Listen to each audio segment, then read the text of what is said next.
Rosanna, can we start at the beginning, and can you tell us the story of what's happened in your life from the very start?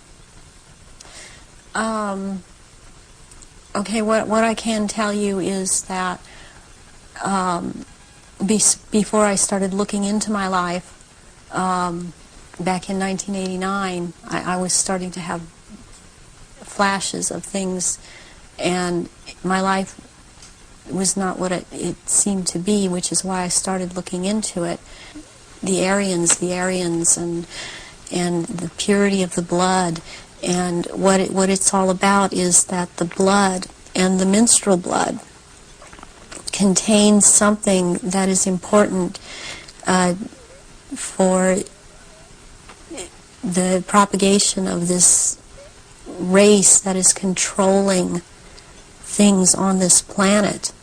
They're called the Illuminati, and the Illuminati are actually run by these 13 bloodlines, which are all of the royal families in Europe and in England, and they need the blood because they are, in fact, not human. They take human shape. They are reptilians, and they need the blood. The blood helps them maintain their reptilian shape, and it helps them maintain their sanity, and it helps them to live in this world because they are not from this world. But what they need is, for it to be secreted in the blood, is they need terrorization of their victims before they are killed for their blood.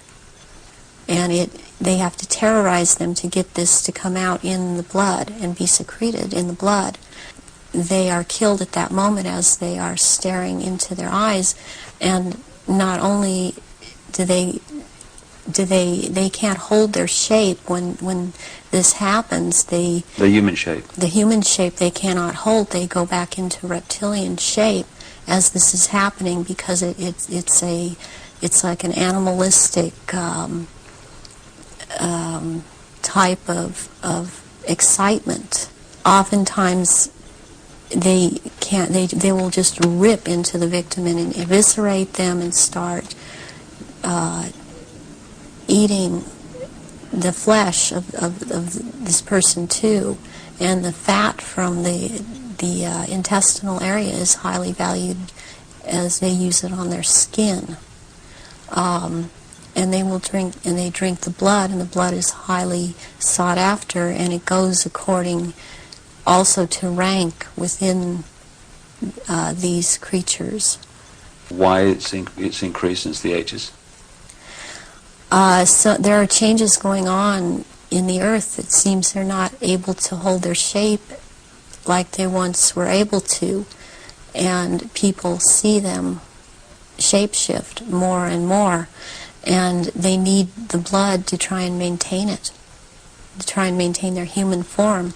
I believe there's a time coming that because of what I've been told, when they are not going to bother having to hold that human shape as they had to before, and they want that time to come. It's then about 4,000 years ago, the reptilians arrived here and again began to take over, and they instilled themselves in different places underground in the earth, and also this one part of them, the ruling part, took over and became involved in the politics and in the religion, and started controlling through these means at that point in time. Reptilian that come from another dimension, they actually they materialize from out of another dimension and are present at rituals, and they are so powerful, and their presence is there's such an evilness about them, and they want out of this other dimension. Old ones are called out And they are what Christianity would have called the demons. Is this symbolism of the abyss anything to do with the fact that these reptilian demons of another dimension are somehow locked in a time-space prison, and they can't get out, and they can only get out when they're brought out in that way? Yes, they want out of that dimension. They have been thrown into that dimension, and they can't leave that dimension. And that's actually what the abyss is about, is being in a different dimension. It's like something to do with the fourth dimension. So take us through one of these rituals that you conducted at the highest level of this global brotherhood. What would happen? And then they have these children that they're kidnapping and bringing in from other countries, and no one misses them because these are third world countries. And children they have the most energy, the purest energy, they're the highest form of sacrifice. They are used as actual blood sacrifices during these rituals because of, again, reptilians needing their blood. The blood will be gathered in a goblet, and it will be dispersed among the reptilians. Are these rituals rare? I mean, how many are there that, say, go on a year? I mean, are we talking hundreds or thousands? There are things happening every month of the year. What happens on the night of Halloween? That night is about the worship and homage to Satan, the great deceiver Satan, on that night, on Halloween, at this church. You've conducted them in Europe and the United States. Can we start with the United States? Yes, I have seen at rituals, I have seen George Bush, I have seen Madeleine Albright, I have seen Henry Kissinger, I have seen Ronald Reagan, and I have also, by the way, seen his wife, Nancy Reagan. I have seen Hillary Clinton before I knew she was Hillary Clinton at the time. At these rituals, she is involved. The other people that I have named I have seen shapeshift into reptilians. J. Rockefeller, and he shapeshifts. These people seem to all be connected to the Illuminati. Gerald Ford, I have seen shapeshift. Dr. Joseph Mengele, who took me around to these rituals a lot of the time, was also a shapeshifter. There are people in the European countries that I've seen shapeshift and be involved. The Queen there, I've seen Princess Margaret there, I've seen Charles there, and they shapeshift. I have seen Tony Blair there,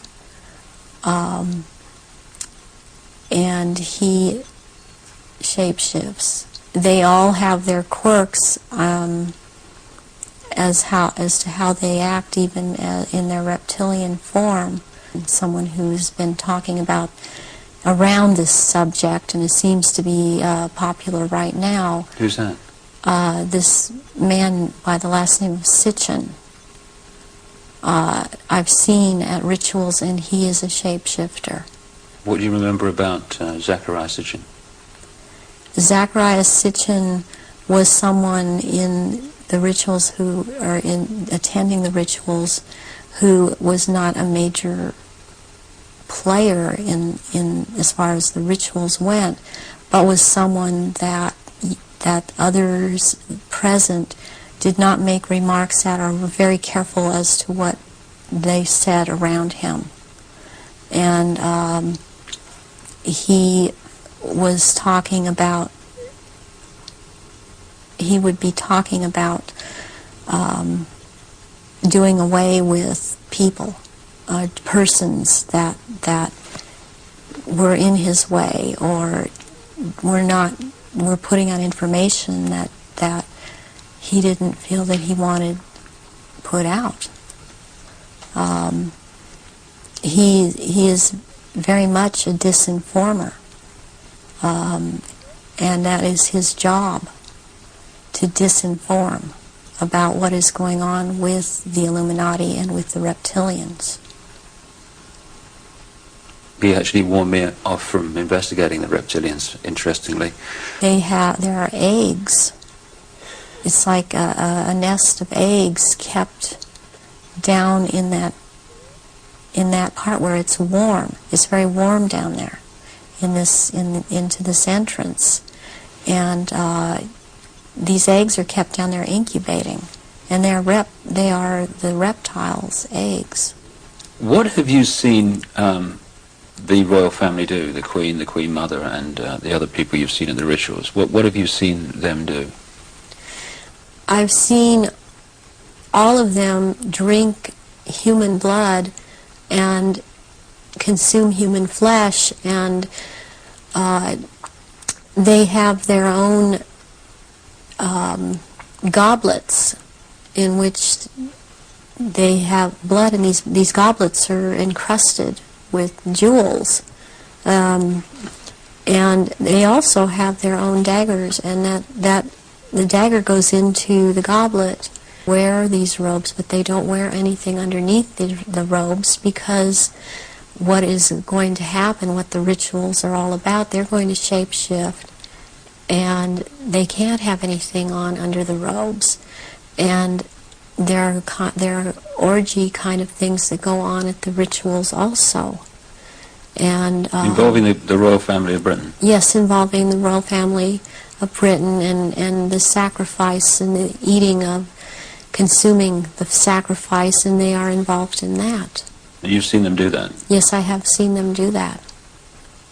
People in Britain, listening to what you're saying, would obviously be staggered, I guess anywhere in the world, but what would stagger them mostly is, in Britain, the Queen Mother has an image of being the nation's grandmother. The nice old lady, and good old Queen Mum, what a lovely lady. What's your experience of the Queen Mother?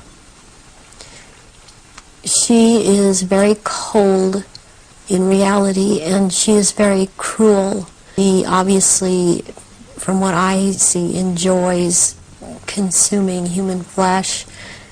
It's sickening. Do they go into a different state in terms of age and strength and all these other attributes when they actually shapeshift? Yes, the human body that they choose to occupy or take when it was young, it ages, but when they take the reptilian form, these reptilians live hundreds of years, and so they have to have taken more than one human body to live in. A lot of them are much, much older, and I'm including the Queen Mother in this, older than people think that she is. She's been in more than one body, human form. And when the time comes, if it is time for her to go on, it has been chosen that she still has, it's known that she still has life or years to go, again, she will be put into the body, the essence of her, and the reptilian form will go, or the essence of her will go into another body that is also has the ability to shapeshift into reptilian form. One of the pure reptilian human bloodlines. Yes.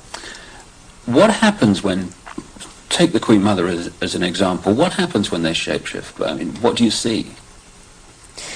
You start to see changes happen, and they're happening so fast that it's almost, it's the closest thing that I've seen to it is what they're now doing with computer technology. It's just a literal transformation that happens very quickly, and they get taller and they get bigger, and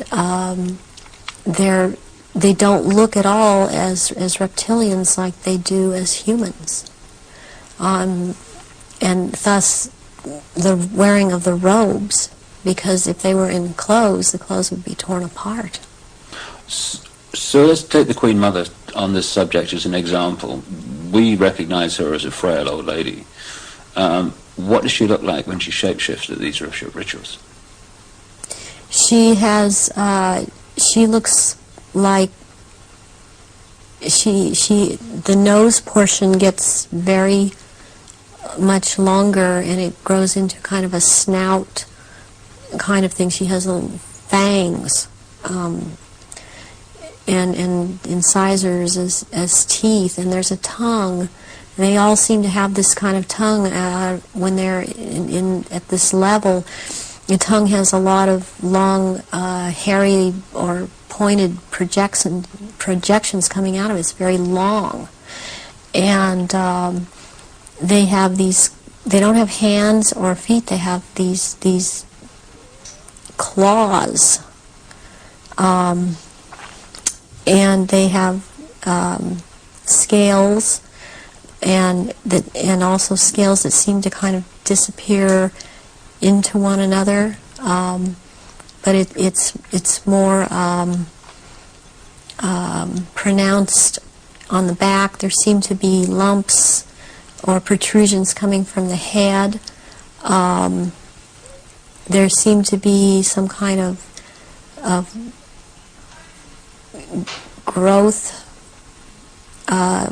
appendages at where, on the back, and they seem folded, and not all of them have that. And there is a tail, and they a lot of times will keep the tail curled, and and I've seen her when she's very displeased with something, as I've seen other members like this. This tail is whipped around, very agitated, and they do, and she hisses. What color are they? Which one in particular? Take the Queen Mother as an example. She's kind of a beige color on the underside, and by the time you're going up around to the back and the tail and the top of the head and on top of the nose, snout, whatever, it's coming to a very, they're dark speckles or large speckles of dark browns. And the eyes, usually, they're large, they look like, they're very round, and they look like they're coming out of their sockets, and very protruding, and usually the color ranges from a beige to a gold to a dark greenish gold, and then there's this dark slit up and down, a vertical slit, and and the eyes will look hooded, and when they look hooded, it's a very frightening thing, because it seems that when the eyes are hooded, they're about to do something. What do you mean by hooded? The lids come down, and it's almost, I guess it would be the same thing in a human as an expression of someone's got an idea. And how tall are they when they shapeshift? They're just about 7 feet tall. Some are a little shorter, or to a foot shorter. Some are a little bit taller than 7 feet. What is it about the rituals that allow the shapeshifting to happen? When the victims are starting to be sacrificed, it's the scent of the blood, and they start shape-shifting at that point in time, and they can hardly wait to get to the blood. It's like they're addicted to the blood, and then the consumption of human flesh that follows. What have you seen the Queen or any of the royal family do in relation to that? Have you seen them sacrifice and consume human flesh? There are certain times when they will actually do a sacrifice, or there will have been someone doing a sacrifice and it's not happening fast enough for them. So they will step in and finish it themselves, because the ritual has to be gone through. It's sacrificially, ritualistically, it has to have been gone through. And they will step right in and just start tearing the throat out. And they're getting all this blood from the jugular vein at the same time. And that has happened when there are many there that are going to be sacrificed, and they just can't wait. And tearing into the contents of the abdomen and stomach of a victim afterwards. Who have you seen do that? I've seen the Queen Mother do that, and Prince Philip and Charles. I've seen Guy de Rothschild do this. It seems that I've seen it more among royalty, or so-called royalty, do this than people that are not titled. That they don't seem to. They seem like it feels like they don't dare. But they shapeshift nonetheless. But it's like the royals that step in and just start tearing away as they can hardly wait. How long can they hold the reptilian form in these occasions? During the rituals, it's much easier for them to hold their reptilian form. They can stay in that form. What it is that they have a hard time holding their human form. And as long as they're around blood and the scent of blood, they can't hold human form. Was there any way, when Diana was married to Charles, without attending a blood ritual, that she could have seen him or one of the others become a reptile? They have a tendency when they're asleep to shapeshift, and they have to consciously hold their form, and when they're asleep, they have a tendency to not hold human form and to shapeshift into reptilian. That scent of blood would tend to cause a momentary shapeshift.